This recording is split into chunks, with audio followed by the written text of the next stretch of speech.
Breaking news po. Grabe itong sagutan ni Tulfo at ni Senador Marcoleta. Muntik magsuntukan mga kababayan. Ito yung viral ngayon kasi itong si Tulfo mga kababayan, mukhang hindi naiintindihan ang kanyang ginagawa bilang pag-iimbestiga. Parang ang dinidikdik niya dito yung GCash e-wallet mga kababayan na sinabi ni Senador Marcoleta, "Hoy Tulfo, tumigil ka. Parang you're barking at the wrong tree. Ang dikdikin natin itong PAGCOR. Sila ang nagkamali dito, hindi yung GCash." Kaya itong si Tulfo, mukhang hindi alam yung trabaho. Parang dito sa ginagawa nila ngayon sa hearing sa flood control, imbes na ang mga master ang ginigisa, yung mga kontraktor, mga kababayan. Kaya sabi ni Senador Marcoleta, para tayong aso na kumakahol ng kahol, walang nangyayari. Kaya itong si Tulfo, nasabon ngayon ni Senador Marcoleta at nalekturan. Pati si Cayetano nainis na rin mga kababayan Ngayon mga kababayan, muntik daw muntik magbigwasan Totoo kaya ito? Ito ang panoorin natin mga kababayan. Talagang nagkakaroon ng bakbakan ngayon dito kasi yung iba hindi naiintindihan yung trabaho. Buti na lang mga kababayan, nandyan si Senador Marcoleta. Ito po, panoorin nyo.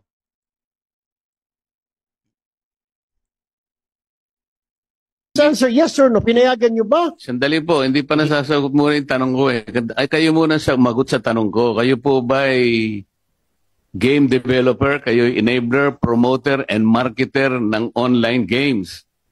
Kasi hindi po. Mr. Chair, parang sila ngayon ang nagigisa That's why I'd like to point out, ano po ba yung limited participation ninyo Kasi ang PAGCOR po ang merong regulatory powers dito Bakit hindi sila yung mauna na mag-regulate? Bakit po yung GCash ang dinidiin natin? Parang nakikita ko, we're all barking on the wrong tree.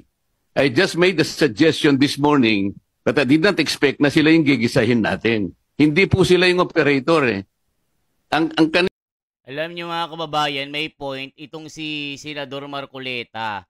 Yung iba kasi mga kababayan, banat ng banat. Hindi naman alam yung ginagawang trabaho. Itong si Tulfo, banat ng banat. Parang ang tinutumbok niya at ginigisa niya itong GCash. Sabi ng mga sabi ng mga comment, sabi ni Art Jean, parang sa issue ng flood control, ang dapat ginigisa ang Congress at nagpirma sa GAA.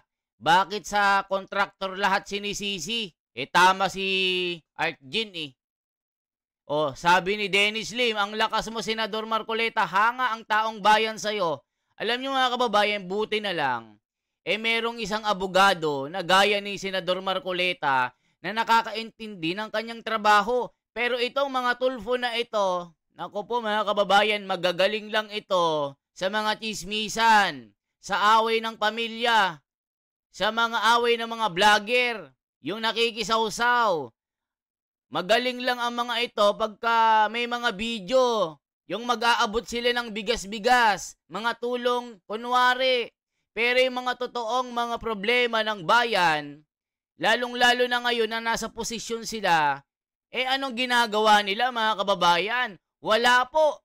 Lalong-lalo na dito, sa mga nangyayaring issue ngayon, anong ginagawa ng mga Tulfo? Wala naman. Yung Tulfo brothers, wala naman. Kaya sabi ni Marcoleta, we are barking at the wrong tree. Ano pa mga comment?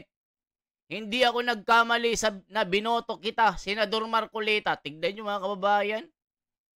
Si Tulfo, anong ginagawa mo? Parang hindi mo alam ang trabaho mo, sabi ni Mark Lanusa. Galing talaga ni Senador Marcoleta. Tignan nyo mga kababayan. May point kasi si Senador Marcoleta dito mas matuto na po sana tayo bago natin iboto ang isang botante. Dapat talaga may alam sa batas at pinag-aralan. hindi yung artista, idol, kasi kaya binoboto. Legal or illegal, iban dapat ang line gambling. O, tignan yung Marcoleta lang sa Kalam. Tignan nyo mga kababayan, pinupuri si Marcoleta. Wala man lang ako makita na pinupuri si Tulfo. Kasi nga mga kababayan, ang ginigisa itong GCash. Nako po mga kababayan, hindi alam yung trabaho ni Tulfo. Doon ka na nga sa action, Tulfo, para kahit papaano merong napapanood doon. Kasi nagsinado ka, wala ka namang alam. Kanila, sa akin pong pagkakaunawa, the participation of GCash, of course only. Check lang natin mga kababayan. Kayo muna sa magot sa tanong. Di ba po kami tapos sa Pagcor? Just answer yes or no. Pinayagan nyo ba? Sandali po, hindi pa nasasagot muna yung tanong ko eh. Ay, kayo muna sa magot sa tanong ko. Kayo po ba ay game developer? Kayo enabler, promoter, and marketer ng online games? Kasi Hindi po. Mr. Chair, parang sila ngayon ang nagigisa eh. That's why I'd like to point out, ano po ba yung limited participation ninyo eh? Kasi ang Pagcor po ang merong regulatory powers dito eh. Bakit hindi sila yung mauna na mag-regulate? Bakit po yung GCash ang dinidiin natin? Parang nakikita ko, we're all barking on the wrong tree. I just made a suggestion this morning, but I did not expect na sila yung gigisahin natin. Hindi po sila yung operator eh. Ang kanila, sa akin pong pagkakaunawa, the participation of GCash occurs only at the point where lawful payment facilitation is performed. And GCash has employed stringent regulatory and compliance control. So, bakit sila yung receiving end? Ito lang naman ang punto. Let us be very reasonable here. Don't be harsh on anybody. Yung Pagcor ang uunahin natin dito. Sila yung nag-breakdown ng regulation. If they cannot regulate their own accredited and approved online game operators, at sinasabi nila ngayon dito, Mr. Chair, ang problema yung pong mga illegal. Bakit hindi po nyo puntahan ng mga platforms, Mr. Pagcor? Ang mga platforms, kabisado naman natin kung sino-sino sila. Ito yung Google Pay. Ito yung Amazon, ito yung Facebook, ito yung Twitter. Can you not go to them in the first place with the help of DICT? Doon kayo magsimula. That's the first layer. And then, Alam nyo mga kababayan, may point itong si Senador Marcoleta. Dapat doon kayo magsimula. Bakit itong si Tulfo ang ginigisa, itong GCash wallet, yung mga link-link, hindi naman sila yung dyan, yung talagang main na problema ng gambling. Isa lang yan sa mga materyales. Pero kung ang tinumbok mo yung mga main problem na sinasabi ni Senador Marcoleta, tapos na sana ang problema. Itong mga ito, si Tulfo, at yung ibang mga senador, itong mga Bam Aquino na ito, naku po mga kababayan, parang hindi na iintindihan ang trabaho. O sabi nila, Marcoleta lang sa Kalam. Si Marcoleta lang ang nakakaalam ng kanyang trabaho. Kaya dapat talaga lahat ng senador abogado para alam ang batas. Kasi naman, ang dinidikdik ni Tulfo, itong GCash, yung mga e-wallet, yung mga link-link na ito. Sinuggest nga ito ni Senador Marcoleta na tanggalin yung mga link, pero hindi ibig sabihin sila yung main problem na gigisain. Tignan nyo mga kababayan, tignan nyo Asan na po ang report ng Senate hearing for legislative purpose Sen Tulfo na sama na kaya sa 1 billion. Tignan nyo mga kababayan. Good job, Senador Marcoleta. Patas humusga talaga si Senador. Salute. Di sayang boto ko sa'yo. Tignan nyo mga kababayan. Ang daming bilib kay Senador Marcoleta. Pero itong si Tulfo, ako po mga kababayan, he's barking at the wrong tree. Walang mangyayari niyan, Tulfo, kung doon ka tumitira sa hindi naman akusado. Parang dito sa imbes na mga congressman ang ginigisa, mga kontraktor ang ginigisa. Anong mangyayari dyan? Yan ang ine-explain ni Senador Marcoleta. Doon kayo sa main problem, hindi yung mga Grabe talaga mga ito, mga kababayan. Ito talaga ang total package ni Senador Marcoleta. Sa kalam talaga. Salamat Lord, may senador tayo na ganito. Tignan nyo mga kababayan. And then go back to your legal or illegal. Tingnan nyo kung meron silang KYC measures to protect the public. Why are we frying the e-wallet? Wala po akong nakikitang participation nila sa e-gambling or whatever. Yes, but they are the conduit to But online for gambling. the Without- record, walang for the online, record, hindi I was the one who suggested. Hindi po pwedeng magtaya yung mga bata kung wala yun. Kaya nga po, ang sinasabi ko, i-suspend nila. Tapos na yun. Pag sinuspend nila lahat, yung link, so wala na pong magbabayad. At the very least, merong provisional tayong nagawa ngayon. May provisional measure that we have done. But let us not naman fry people. Let me answer. Mr. Chair. Bakit nag-isa? Yeah. Senator Let me, Cayetano with din, your Senator permission, dahil Taveros. ako po yung medyo minitulo. First and foremost, tama po, Senator Marcoleta, ikaw nag-suggest. Ang kasalanan ko, I take all of your suggestions seriously. Na-offend lang po ako na sinagot kasi na wala na yan, wala nang links. Samantalang nung inon ko yung phone ng aking staff, meron pa rin link. And because nga, I found it lack of political will na July 5, kinonsulta pa rather than then. Secondly, sir, the thing is, I have received information, complaints from very, very reliable, in fact, players to, that yung ibang e-wallets, hindi ko sasabihin kung sino, later on, kasi imbitahin naman ni Chairman Tulfo, sinabi niya kanina, that pati sa illegal, ginagamit yung e-wallets at kulang ang ginagawa nila. Ang PAGCOR does not regulate the e-wallets. It is central bank. Having said that, it is a bigger problem. So anyway, we'll leave it there and we will go now to PAGCOR. So with that, pasensya ka na, Senator Marcoleta, we're not passing the blame to central bank, but we're sharing the blame with I share the blame with all of you. Dapat talaga nung pinasa yung PAGCOR law, tinanggal kasi dito sa Senate yung internet. Nakaban yun talaga nung 2007 law.